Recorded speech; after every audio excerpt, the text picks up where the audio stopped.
I'm Shane Nyland, and my co host is Blake Musser. And these stories you're about to hear are from Weapons Company, 2nd Battalion, 4th Marines, 1st Marine Division, about the events surrounding and directly from the mouths of the people who were in Ramadi 2004.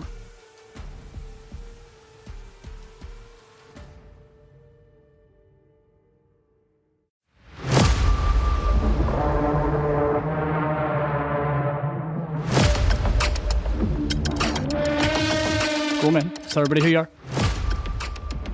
I'm Jim Anderson. I was at PFC. I came as a combat replacement to MAP 2 with my battle buddy PFC Bass. So we were I think, second or third wave of replacements. Listening to some of the podcasts, I didn't fully understand how that process went after, the April stuff that everybody went through. Yeah. And the weird thing with you guys is you were dropped straight from SOI. The other replacements we got were people who had at least some experience from other battalions, mostly from 3-5. Yeah, we were supposed to go to 2-8 going into the end of SOI's culminating event. Everybody that was supposed to go to 2-8 got pulled into an empty squad bay, and the company commander was like, "Congratulations, you guys get to go to the show." And everybody kind of like was confused, but there was a cheer. One guy was a little distressed because he started moving his family out, even though they told him not to. And the captain was like, "You take your mosquito wings off, I'll give you my bars, and I'll switch places with you because this is what we do." It was pretty intense. Then we left for the airport basically right after graduation and flew out to Cali, not really knowing what to expect. And we joined up with Combat Replacement Company 2, and it was a bunch of there were a bunch of lance corporals, sergeants, a few staff NCOs that were there. Not a ton of people. I don't know where everybody was coming from. I think some people got voluntold that they were going to be a part of it. So we did the basic gear up, some really basic training stuff. We went out to Mount Town for a week, and then weapons familiarity, BZO, that kind of stuff. And I remember it was about a week before we left, something happened, and staff sergeant came out to us on the parade deck and said, "Anybody whose EAS is this date, you don't have to go." And there was about 40 guys who just like stood up and started cheering, and were because I don't know what it was with the timing, but that was kind of a shock to me too, because I was a young infantryman, and it's like, this is what I joined for, and to go right into it, and then to see these guys who were more experienced, and it's like, what's going on here? It's kind of a crazy dichotomy to face on the way to country. And so I think I graduated like mid-April, and we were in Kuwait by the end of May. Yeah. If you don't mind me asking, what do you remember where you were doing your training at in Pendleton? We got put at Margarita, so we were in where Division Schools is. And then we spent a lot of time at Horno as well. I believe it was the Horno parade deck where that announcement was made, and that is where I learned the true meaning of hurry up and wait, because it was like thrown together. There were training events, but there was just like hours of sitting, waiting on transpo, like just doing nothing, and it was just time for the senior guys to mess with us. There was probably 24 of us from SOI, and we were just like the toys that people would keep themselves entertained with. So some better than some were cooler than others, but I got a little bit of that initiation here and there, and that was one thing. How long? Go ahead. How long were you there again? Like how long was that evolution? It's hard to. I think it was 4 weeks max. Okay. It was really quick turnaround. We were getting everything jammed in, getting kitted up with our packs, our the gas mask, rifles, and then running us through the paces.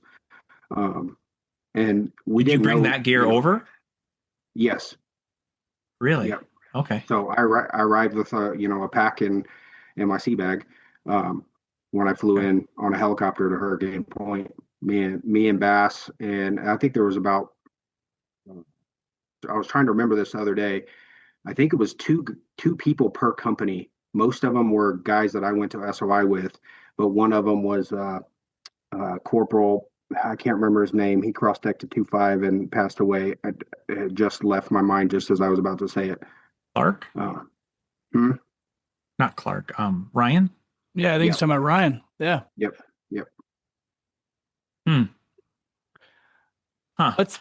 I'm sorry, Don. I just real quick. No. I did not fully appreciate, you kind of get into your own little world when you're over there. I did not fully appreciate that we had boot drops as combat replacements. I did not. That's fucking wild. Well, I think as far as I know, Anderson and Bass were the only two, and they came straight to my platoon. I think that was it. I don't think Weapons Company got any other boot drops straight to. Yep. It was just us for weapons. So I believe it was two people per company came. It may have been three in one company. Again, it's these things kind of fleet as you. I can see faces of the guys that I went through SOI with, but like the names. Oh, sure. I know a couple. I know for sure a couple went to H&S, and a couple went to each of the line companies, and then it was me and Bass to weapons. And it was funny, like when we got the announcement, Bass was like, "You're going to be my battle buddy," because they got told everybody to pick because I guess General Mattis was saying you have to have a battle buddy. You can't go like as a combat replacement. You can't go somewhere without anyone, without knowing anyone. It'd just be too much. So Bass was like, he jumped on because he was a machine gunner. He really wanted to be in a weapons company, and being a tow gunner, he knew where I was going to end up. Smart. But we were tight all the way through SOI. We met in Camp Guard, and then picked up into the company, and just he was I was a little bit older. I didn't join right out of high school. He was definitely older. He looked like an old Nicolas Cage.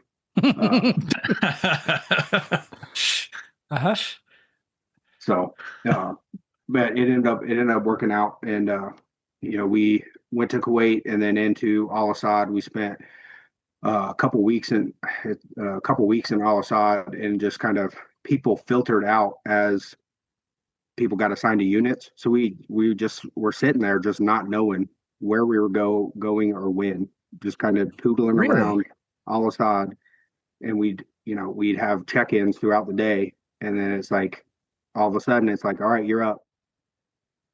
Who were you? Were you reporting into like an army unit or a Marine? No, unit? we were combat replacement. So we had a staff NCOIC that seemed to be the one that ran everything. He was a staff sergeant, and he just kind of was the contact, and he did everything. So it's like, again, this was. I found out later, like this was a new setup to need replacements in this faction. And it was, absolutely. It was the only second combat replacement like effort, so it just kind of seemed to get thrown together. And I mean, the fact that I didn't know anything isn't, I don't think, just because I was a boot. It was also because they were just kind of figuring it out as they went. I could be wrong, but that's how it felt. No, that is the name of the game for our time period, man. They were just trying their best, throwing it against the wall, saw what stuck, and what didn't stick, and hope, dreams, and prayers. Well, and this story sounds like something like straight out of World War II, right? Like you were like out of infantry training. We stick you in a weird makeshift company led by some random staff NCO. We'll gear you up, give you like 2 weeks of training, and then stick you on the front lines and see what happens. Like, right. So I had no idea. Yeah. I even to this day, it's hard to really quantify like all the different feelings as you're going through this. not knowing what you're doing, where you're going, and then also the reality on the ground of where you're going. Other than that, they need combat replacements. I was just a dumb boot, but I knew, like, okay, if they need people, something happened. But I didn't know anything about anything. I knew generally. I don't even think Fallujah 1 had kicked off quite yet. Like, it is somewhere close to that, but um, it was crazy. And then we just one day, it's like, all right, you guys are up, get on a helicopter. I still didn't know what unit I was going to. They're just like, No kidding.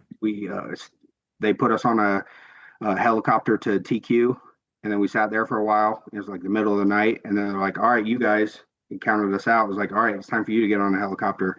And we get on a helicopter and we land it. Next thing I know, I'm in the middle of the night, land at Hurricane Point. And helicopter flies away, and sergeant major is there, and it's like, all right, he's got a list, and it's like, you all get on a 7-ton, and Bass and Anderson, and I think the two headquarters guys come this way, and then very shortly we met Sergeant Nyland and Sergeant Randall, and that was the start of it. No shit. That was, I believe, June 9th is what I had in my journal that I was going through, and realized that I found a note on one of my pages that you and Bill actually found my journal and left me a little love note in there. That's hilarious. That sounds like something we would do. That was a funny thing too. It was like, I've never been a writer, but for some reason my aunt just happened to give me this book like before I left. And so I just took notes kind of sporadically throughout, and I have a pretty decent timeline of what I experienced through that time, with dates and like what seemed like big events to me. Yeah, no, that's crazy. Well, I mean, you're already kind of in it as far as your story goes. Talk a little about your first impressions, meeting the unit, and what you thought of Hurricane Point, and then probably your first mission.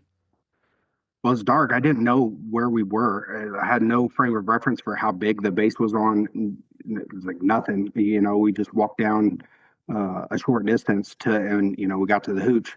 I think you and Randall talked to us for a minute, and then showed us to the room and into the squad bay, and told us basically be quiet because everybody had been working and everybody was asleep. So we got all our gear, trying to be quiet, sneaking around. We see on the whiteboard, welcome, what was it? Neo and Fish was the call signs that we had. That's right. And then, we're trying to unpack. And of course, while I'm getting there, just being clumsy, my rifle hits the deck, and immediately everybody's like, push, bitch. Like, that's 2-4, 24. It's like, I didn't even have my pack off, and I just like didn't know what to do, and I just start pushing with my pack on, and after they started yelling at me, everybody just kind of rolled over and went back to sleep. And I finished my push-ups, and we dropped our packs, and I think we came back outside, and I went with you, and Bass went with Randall, because we each one of us went to a section.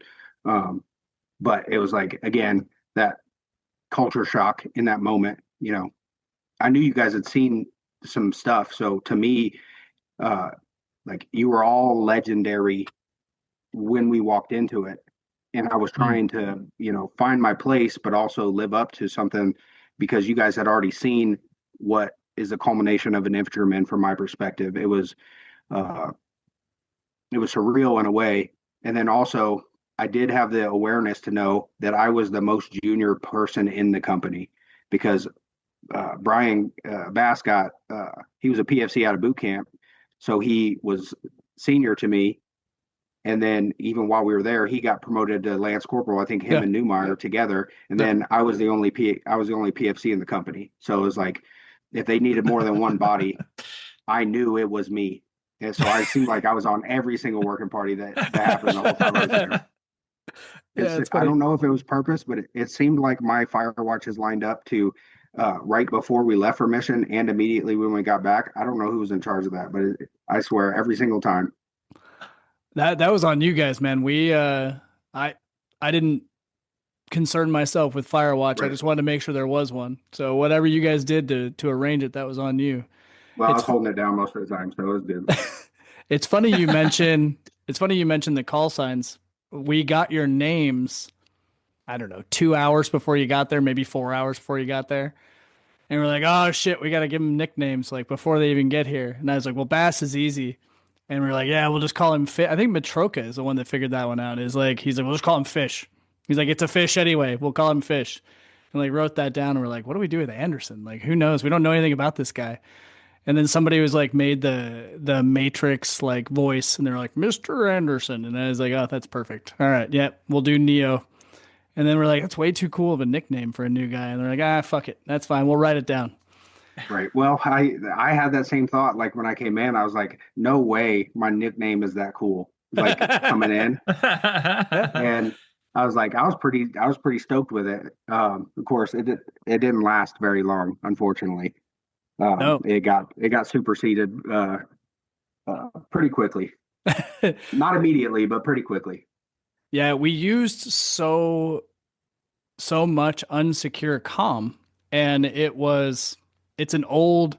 I'm sure every platoon has this. Like this isn't like something we made up, but it was definitely a cat platoon thing because cat platoon always had radios in the trucks, but we always had personal radios that were basically just walkie talkies with no crypto. And so everybody had call signs. You always had call signs because you were always on unsecured comms and you just assumed the enemy was listening. So you always Right. used unsecured comms and like some kind of cryptic language to mask whatever you were talking about. So everything had nicknames. The weapons had nicknames, the trucks had nicknames, like everything was different. Yeah. That makes sense. That I mean, I also thought, watching movies is like I just assumed everyone gets a nickname, but Right. being still fresh in it, um, and you never pick. I didn't know you never pick your own nickname. That's not how it works. But I was like, hey, that landed pretty good on that one. Nice. But it was I think about a week when we went out on a night mission. And one of the things they taught me in my build up, because the big thing with I guess IEDs and dealing with them is 5 and 25s. So like we went over that a bunch of times. So we found we were going to an OP or something, I think, at night, where we maybe kicked out uh, Tweeter and his little group to do their little snoop and poop kind of a little distance away. And, you told me, hey, hop out and post security. So, I walked around, I was doing my 5s and 25s and couldn't really see anything. And then I get around the back of the truck and it's kind of, I feel a wet step. And then the next step is just like my boot sinks in. And in my mind, it was like the thought of going backwards wasn't even an option because I have to complete my 5 and 25. So I try and like high step and it's just like 8 steps ankle deep and then till I hit dry land again. So I circle around and then a couple minutes later I come back to get in the truck and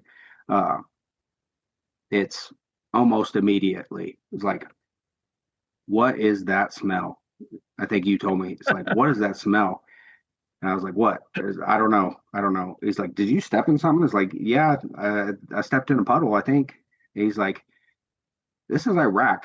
It's like, when's the last time it rained? You stepped in shit. Get the out of the truck. And I think I posted security. I don't know how long we were out there, but I posted security the whole time.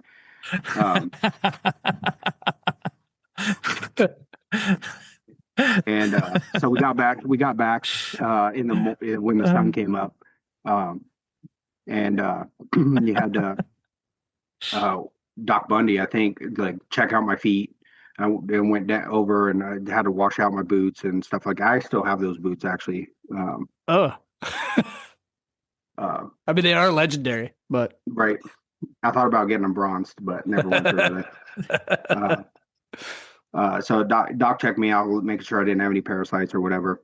And then I think that was the time after he checked me out, he sent me over to BAS to fill out my ID-10T, and I did not figure it out, and I I walked over to after all this, I walked over to BAS, and I think Navi was in there with somebody else, and he's like, I I asked to fill out. I got sent over here to fill out my ID10T, and it's like, you're an idiot, aren't you? And I was like, yeah, probably, but I got to fill this form out. I don't know. They sent me over here. He's like, say it again, say it again, and I say it like 5 times. He's like, no, spell it. It's like it took me way longer than it should have to figure out that they were messing with me. But that was like my first hazing experience, which really I didn't get a ton of. Which was thinking back on it, as a coming in as a boot, there is a certain level of that you get for your entire first buildup. I know now experiencing multiple, that it just like skipped over. I think one of the first nights you told me, Nick, that we don't got time to fuck around. Is like, we're here, like, you do your job, you learn, like, we'll take care of you. But like, I didn't get messed with in really at all. Like, in that way, I was accepted very quickly, into the unit, in my little PFC role. Yeah, my first memory of you was we did a gear check because we are going to go on mission. We didn't give you very much time to like hang out. Literally, I think we went on mission like the next day after you after you got there. And I remember having you show me your gear. And I was like, how do you have it set up? All right, you're going to move this, you're going to do these things, talking about stuff. All right. You have ammo? You're like, oh yeah, they gave us ammo. All right, show me your ammo. And I remember one of your mags was light. And I was like, these are all going to be 28 rounds. I was like, this one is not 28 rounds. Oh, Sergeant, it's absolutely 28 rounds. I would never do that. And I was like, bullshit, count it out. And if you're wrong, I'm going to fuck you up. And you were like counting it out. And it was like 24 rounds or something like that. And you're like, oh shit, I'm sorry. It was so fucking funny. I remember having you count out your rounds into your helmet. That was great. Well, I learned it was never short again. Yep. And then rolling into missions and everything. I was a dismount. So I basically just got in the truck whenever you told me it was time to go, and then I got out when you told me it was time to get out. My job quickly became prep the truck, before mission. So we had a tow missile that always had to get put in before the mission, that we kept across the back seat. So I'd have to, pull it out, throw it up, go around, make sure it was in there right, get the 240 ready, which I hadn't at that point. That's like very little experience with any machine guns, and Redman was great as a mentor for a machine gun, and he cared about me knowing how to do things correctly. He took a lot of time with me. I know we did with Radsky as well. How to take care of the gun, and I learned a lot, and eventually got opportunities. I'm sure we can talk about this at some point, but to actually be a gunner in the gun on missions, and fire it in anger. I got better over time. We'll say the first one was a little shaky. But and then to ride in a truck is a completely different platform. At SOI, we played with the tow, but it was always ground mounted, and dealing with it, maneuvering with that big hulky thing up top, and then looking around and everyone else has taco shells, and you're just exposed to the world as a gunner. It's a crazy experience, to just be riding through town, standing up, exposed to the world in a urban environment.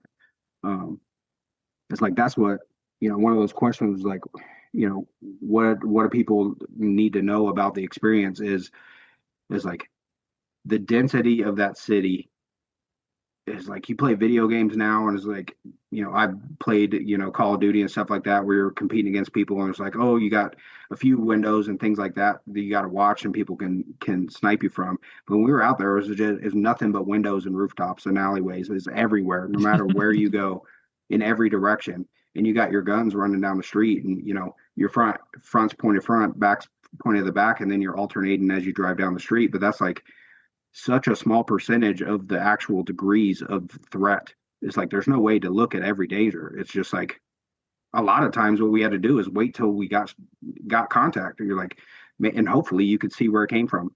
Yeah. And most of the times I experienced, we didn't see where it came. We got a general direction of where it came from, and it's the mentality you have to enter into where it's just like, well, the danger is danger, whatever, we're going, this is just what it is. It's like you're going to get it or you're not, but like if they miss, good luck, because we're going to bring it back. It's just like, it's a crazy mentality of, and we were in trucks, so like we had some armor, like the line company guys who were just walking through that every day. It's like, I got an opportunity to do more ground mounted stuff in a later deployment when we got deployed to Barwana.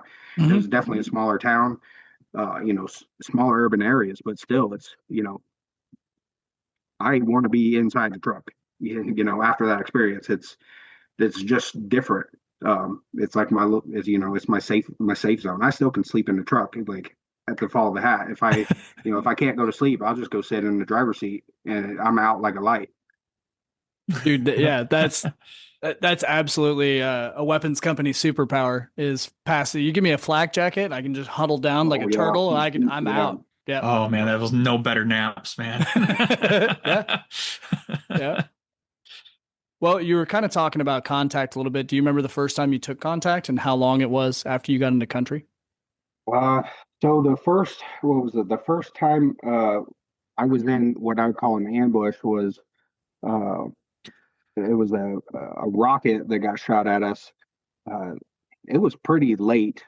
Um, for as I have it as August 10th. Interesting. So like okay. 2 months later.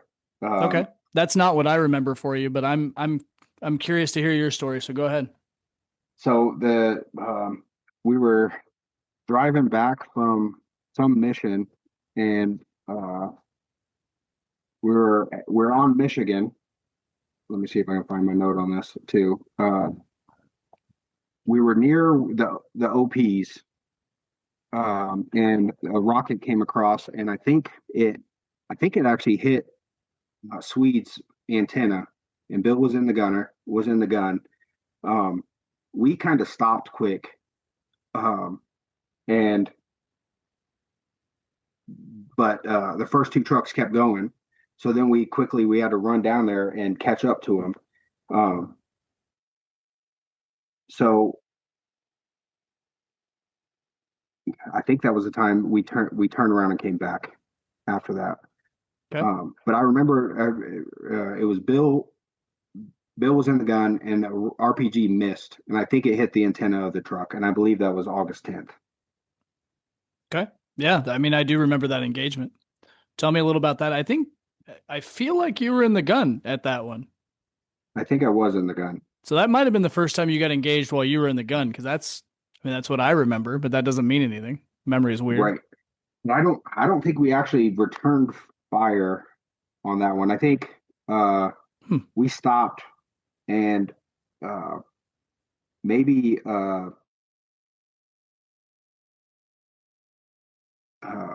who was the corporal? Like fired a warning shot at a vehicle because it kept coming when we were stopped. But like that, I think that was the only firing we had that day. Okay. Wait, no, that was wrong. That's wrong. That was the day, because the rocket hit, we stopped. First two trucks kept going. So we raced down to go get them. We caught them right as they were about to come into Hurricane Point, and then we flipped around and we went back. And as we came back, then there were more shots, and that's when Um, there was a building. I'm trying to remember. South of Michigan. It was the way that I was going, Hmm. and we saw some people in that building and firing from that building. And I kind of hesitated, and McCabe was down below. He was dismounted on that side of the vehicle, kind of down below me, and he was like, "What are you doing?" It's like, open up. So I kind of got into position, and my first burst was way low. Um, and it took me a couple to get on, and he definitely gave me some shit after that because he was like, it was low and close towards him. So I took uh but that those 240s, the because we had the tow on them, I think those the mounts that we used were fabricated for us. I Uh, believe that's the understanding that they I had. they they were welded together by us from Right. a design that Gunny Mararki had. If I remember correctly, he drew it on like a piece of cardboard. Like it was Right. not I don't know where he got the idea from, but Right. he found some old tripods Right. and we cut the pintle out of the old tripods and we welded all that shit together ourselves. So yeah, it was angle iron and shit we welded together. Yeah, and so it was, I was free gunning, and I hadn't had a bunch of time actually firing. I mean, I had sighted in, uh, Redman had run me through some drills and stuff to be ready for it, but actually like getting your shoulder in there and aiming, I definitely was loose. But after that first burst, I dialed it in pretty good, and Hmm. we didn't stick around long enough to. I mean, we never really went and searched everywhere that we took contact from. I think we did go. I think Tweeter and Knife and maybe Bass was a part of it too. I think they went into the building and maybe found some like AKs or something. Um, but that was farther up. I think I heard that secondhand. Um, Yeah. but that speaking of that mount, I mean that design was awesome, and I because of my experience with it and staying with 2.4 as long as I did, I had to have those refabricated like uh, for every deployment we went on after that. Because Really? we get to Okinawa and uh, we got the old school trucks and and they want to use a 240 because that's now our SOP. It's like Yeah. okay, it's like well this is a tow truck. It doesn't have a mount. So like, what do we do? And we go through this kind of rigmarole every single time. It's like, oh yeah, we need a Huh. mount. What are we gonna do? It's like, oh well, I kind of remember what we had, and McCabe was there, and he was leading it. The guys that next Oki deployment, there was, Redman, Tweeter was there. There were guys that more senior guys, but I remember Sure. being a part of the discussion. At that point, I was just a Lance Corporal, but you know, every Huh. time because we go to Okinawa and it was the same thing. And then the next deployment was on a Mew. Is that we got a new round of trucks. It's like okay, we got this. So what are we gonna do? It's like oh, we don't have them because every time we give them back to wherever we were at. We Yeah. left those in Iraq, in Okinawa. Now they have them in Huh. Okinawa. Then we go on the Mew. It's like okay, now we need trucks and we do it again. It did it like nearly every deployment. It's God, crazy. That's crazy. I that's think a the last deployment we finally got up armored tow vehicles because they're the last ones to get the armor, and they yeah. actually created a taco for them that had a mount in it, and it had one of the back panels dropped to clear area for the back blast. But that was like way late. I went on that was like my fourth or fifth deployment before we saw those. That's crazy. Huh. I mean, you're basically saying like you waited what, like 8, 9 years before they finally accommodated the toe? Well, it wasn't that long. I mean, I was in 2.4 for 6 years, Okay. and I deployed 5 times in those 6 years. Jesus. Wow. Jesus Christ. Yeah. Oh, that's So we cool. were direct to Iraq. Then we went to Oki, then the 15th MU, and we that was my second Iraq tour because we did a tour there. Yeah. Then we did the 31st again, and then we did the 11th. And there were two opportunities for like a short term Afghanistan tours. that I didn't go on, but a couple different guys did from weapons company attached. I think one of them was Echo Company. I think they both were like Echo Company. Went on like a standalone RIP attachment type deployment. Weird. All right. Well, I'll tell you the story I remember, and I can fill in that part of what you just talked about. So just some of the details. Yeah, we took contact. The lieutenant's vehicle, which was Jordan's vehicle, and Randall's, who was leading the convoy. We were yelling contact over the radio, but basically perpetually on that deployment, crypto would drop or radios would drop or something would happen, and we didn't have comms. And so they kept going, and we were in contact. And so I made the call. I was like, fuck it, push through the ambush then. We push through, and then we get comms on the ICOM radios. And I'm yelling to them, turn the fuck around at the traffic circle, come back, we're in contact. And everybody's up, everybody's good. Bill's like, I got shot, but I'm fine. And he just had whatever wound he had. So a bullet had gone through his sleeve, and he had some wound on his hand or something like that, but he was fine. And we came back, and that was when, so what you were talking about with the dismounts, I think it was Bass. It was Tweeter, Bass, Neil, Lopez, Gonzalez. They all got out. They found where the rocket was shot from, but the rocket was shot from the north side. And then the gunfire came from the south side. Right. We were lucky enough that there was a foot patrol from Fox. I don't know if you remember this, but there's a foot patrol from Fox that came, I don't know, maybe a half block away. They came running when they heard the 240s open up and the 240 and the Mark open up. So you fired first. And yeah, I remember you hitting, I remember you killing lots of worms that day. Yeah. And then, I mean, immediately it was like 3 seconds. You walked on target and got 2 guys for sure. I don't remember the rest, but I know 2 guys for sure. And then the Marks hit right after that. So even if they lived through the 240 burst, they didn't live through the Mark burst. And the squad leader from Fox came running up, and I told him, I was like, hey, they're there. And they swept around the back and they called over that there was nothing. I was always on the radio, so I heard the updates.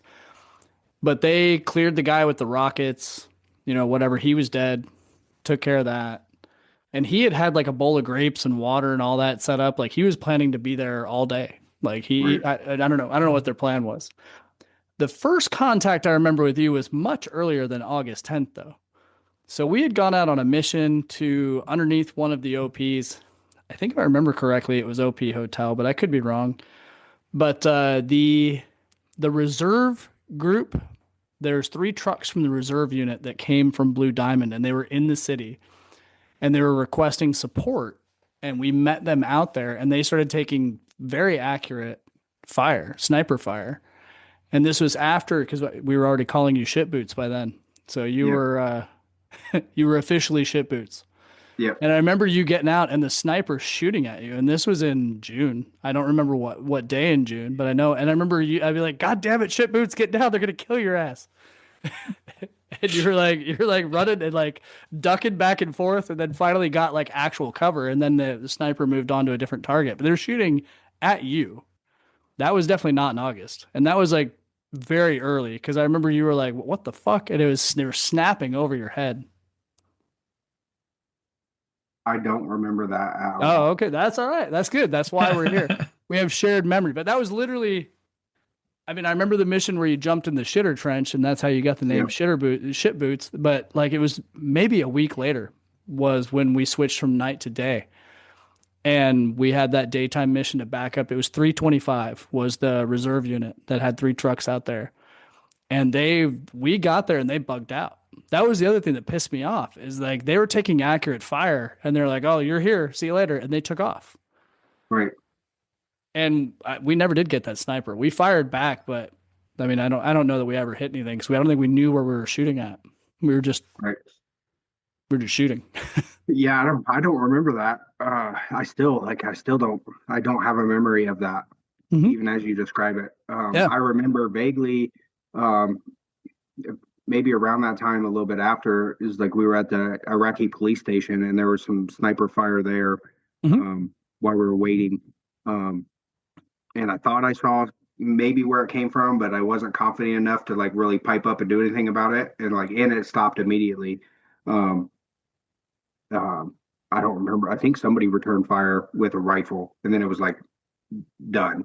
So it was pretty quick. Um, and that's a lot of the contacts that we had were like that. They, take those pop shots and then they run, just like disappear like ghosts. Yeah. Until, a little bit later, we'd did some movement to contacts that were more deliberate and were, tracking them basically and pushing them. They didn't have anywhere to run because we were boxing them in a direction. Um, Well, tell me a little about that. Tell me what you remember of those missions. um, so I remember one, it was after a bug hunt, and then we did a movement to contact. Um, I don't remember what section of the city. I never knew where the hell we were, honestly. Sir. I don't know that I even saw a map of the city, except the very rare occasions that I'd go into the CP, which I avoided like the plague because if I walked in there, I was afraid I was going to get a working party or Gunny Murphy would see me. I was scared to death of him. Just like, all the stories of, where he came from and the training he put you guys through and, what he did. How many times I heard about him firing offhanded out of a vehicle, you know, picking guys off the roof. It was just like, I just did everything I could to avoid him. But so I remember after one bug hunt, we did a movement to contact. I think might have been with Map One, and I don't remember what company, but I remember the F-15s doing flyovers and just how freaking loud that was.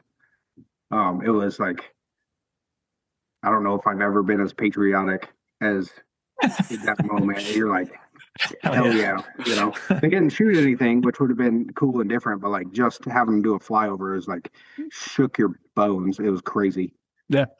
I think the line company guys got in some contact on that one. I don't think we did in that one.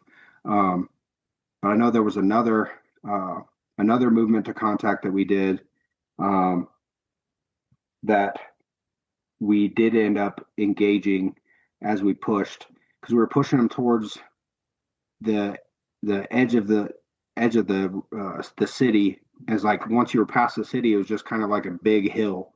Mm-hmm. And we got kind of towards the end, and we're at an intersection, and there was somebody shady down the road, and had a weapon, and Corporal Ritchie was going to hit him with the mark, but the mark jammed. So we pulled up, and I was in the gun that day, so I had to fire. Then we backed up, got back in order, and then from that same area there was a car that came and it was just like barreling at us. And again, like the mark jammed. I think Geezer pulled up with the 50. It's like for some reason the 50 didn't go off, so we pulled into position and I hit it with the 240, and it was like took like 2 or 3 bursts for the car to come to a stop. And then it was like, all right, they're getting ready to load up. So we turned right, I think, and we're like kind of staged, posting security, and they were the line company was gonna get loaded up. And then one of the guys got hit in the ankle, I think, while they were loading up. So that slowed us down and delayed everything. We were looking down an alleyway, and there was a mosque up towards probably 150, 200 yards down and to the right. And I'm watching down, and there's a tree by the wall, and in the shade there's something moving, and Ratsky actually like caught it with his RCO. He's like, there's a guy popping out of that mosque. And I was like, yeah, I couldn't really see. It was too far that I could make anything out, and he was kind of in a shadow. And then he's like, he's got a rifle, and I think Ratsky fired a shot, and I fired a burst at him. Then there was another guy popping out from the other side of the street. I asked him, like, what do you want me to do? He had a rifle. He's like, you're like, shoot him. And he fell behind a car.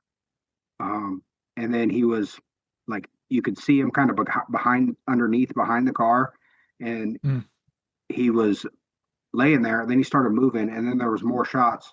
So I was trying to shoot him and ricochet under the car to shoot him. Nice. And I don't know why Randall had come over to our vehicle. And and then right as I'm firing a burst, he shoots a 203, and I think it hits the the first one misses. I don't remember if it hit. In my mind, it hit a wire, like one of them Haji wire. Wire is just everywhere. I'm pretty sure it hit a wire and exploded up above. And I fired another burst, and by the time that burst was done, he had reloaded and popped another one, and that one just landed right in the middle of the guy's back. And there was less of him there afterwards. Randall was very good at that. He would always, I feel like he always fired one shot. We would just call that Randall's warning shot. Right. And then the second one was dead in the middle of the enemy. Like every time. That was just his MO. Yeah. With that damn 203 that we all teased him about all the time. Right. Well, then, so pretty quick after that, it's like he went back to his truck, and we got flipped around, and our order was backwards, or like we were all jumbled up because of like how the layout of the ground was. Yeah. So, Randall's truck was actually the farthest out. Then it was us, and then I think it was Swede's truck, and then, I think Tweeters was number one with the LT, and I think Big Boy was number 2. Normally he brought up the rear, so we're all switched around, and the line company guys, like, they just haul ass out of there. So we're like, all right, we got to catch up, because it's just our platoon out there at the back end of that convoy. So as we're driving out of that area, all of a sudden you start hearing like contact left. And on the PRR, and I think it's being reloaded over the green gear too. And heard the line company guys' rifles like firing, but like they kept going. And then we heard the shots and stopped. I'm like, okay, like contact left. I'm pointed to the left, and I end up looking down this alley that's like 12 to 18 inches wide. And I'm like, there is no way that it came from this direction. It's a tiny alleyway. And right as I had that thought, the rounds hit behind the truck and up the wall in front of me. So I unlocked the turret and spin around. And right at that time, you see guys shooting from the roof across the way. I engage. Moselle's in the gun behind me.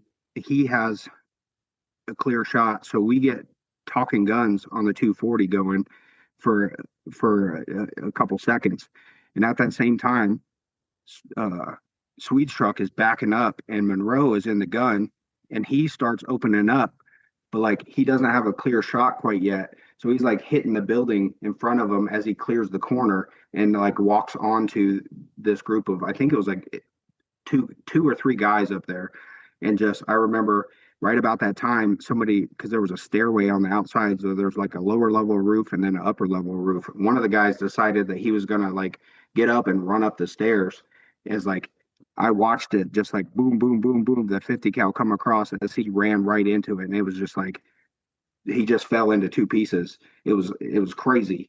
And then there was another shot from the top where he was going, and I had like not fully registered it, but I thought something was coming from there. So right as I sighted in and pulled the trigger, I saw the guy pop up, and like he didn't fire again. And then it was like, okay, what are we gonna do? We realized that everyone had left us, so it was just those three trucks sitting there in the middle, and we're like, oh crap! Again, the comm failed, and so we took off to like catch up and get back with the convoy. And that was one of the most intense like series of days that I experienced while I was there, or like series of successive contact events during my time.